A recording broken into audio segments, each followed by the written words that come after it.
Diesel ధరల పెరుగుదల ప్రభావం నిత్యావసర వస్తువులపై స్పష్టంగా కనిపిస్తుంది. ముఖ్యంగా కూరగాయల రవాణా ఖర్చులు పెరగడంతో మార్కెట్లలో కూరగాయల ధరలు సామాన్య ప్రజలకు భారంగా మారాయి. వ్యాపారుల ప్రకారం ఇంధన ధరలు పెరగడంతో ట్రాన్స్పోర్ట్ ఛార్జీలు 10 నుండి 20% వరకు పెరిగాయి. ఈ అదనపు భారాన్ని చివరికి వినియోగదారులే భరించాల్సి వస్తుంది.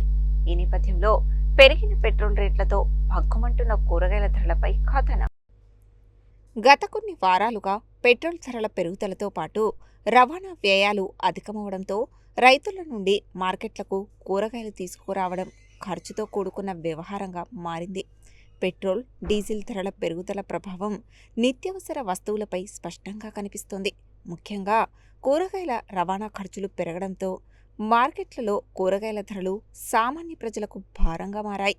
వ్యాపారుల ప్రకారం ఇంధన ధరలు పెరగడంతో ట్రాన్స్పోర్ట్ ఛార్జీలు 10 నుండి 20% వరకు పెరిగాయి. ఈ అదనపు భారాన్ని చివరికి వినియోగదారులే భరించాల్సి వస్తోంది. టమాటా, ఉల్లిపాయ, బీరకాయ, బెండకాయ, వంకాయ వంటి ప్రధాన కూరగాయల ధరలు ఇటీవల గణనీయంగా పెరిగాయి. కొన్ని ప్రాంతాల్లో టమాటా ధర కిలోకు 40 నుండి 60 వరకు, ఉల్లిపాయ ధర 35 నుండి 50 రూపాయల వరకు విక్రయమవుతుంది. మరోవైపు వర్షాభావ పరిస్థితులు మరియు ఉత్పత్తి తగ్గుదల కూడా ధరల పెరుగుదలకు కారణమవుతున్నాయని వ్యవసాయ నిపుణులు చెబుతున్నారు. అయితే పెట్రోల్, డీజిల్ ధరల పెరుగుదలతో రవాణా వ్యయం అధికమవడం ప్రధాన కారణంగా భావిస్తున్నారు.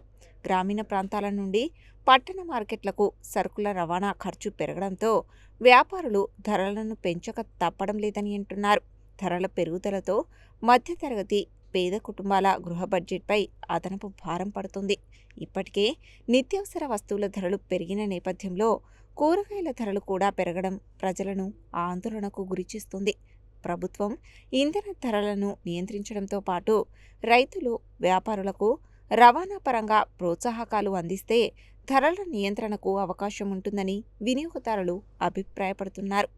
పెట్రోల్ ధరల పెరుగుదల ప్రభావం కూరగాయల మార్కెట్పై స్పష్టంగా కనిపిస్తుండగా ధరల నియంత్రణకు తక్షణ చర్యలు అవసరమని ప్రజలు కోరుతున్నారు.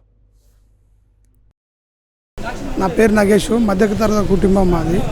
ఈ పెట్రోలు, డీజిల్ రేట్ల వల్ల మధ్యతరగతులు బతికేటందుకు ఇబ్బందికరమైంది. కూరగాయల రేట్లు కొందామను ధరలు విపరీతంగా పెరగడం వల్ల, డీజిల్, పెట్రోల్ రేట్లు పెరగడం వల్ల మధ్యతరగతులు కొనలేని పరిస్థితిలో ఉన్నాం. టమాటా చూస్తే 40 రూపాయల కిలో అయింది.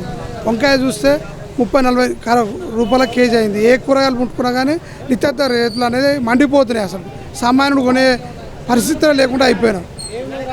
అదేవిధంగా కూరగాయలు నిత్యావసరం, నూనె అయితే 200 రూపాయల కిలో అయిపోయింది. సామాన్యుడు బతికేటట్టు లేదు. ఈ ధరల వల్ల రేట్లు అనేది విపరీతంగా అయిపోయింది, పెరగడం జరిగింది. తగ్గించాలి. నిత్యమే గవర్నమెంట్ పెట్రోలు, డీజిల్ రేట్లు తగ్గిస్తే నిత్యావసర రేట్లు కూడా తగ్గుతాయని నేను కోరుకుంటున్నాను.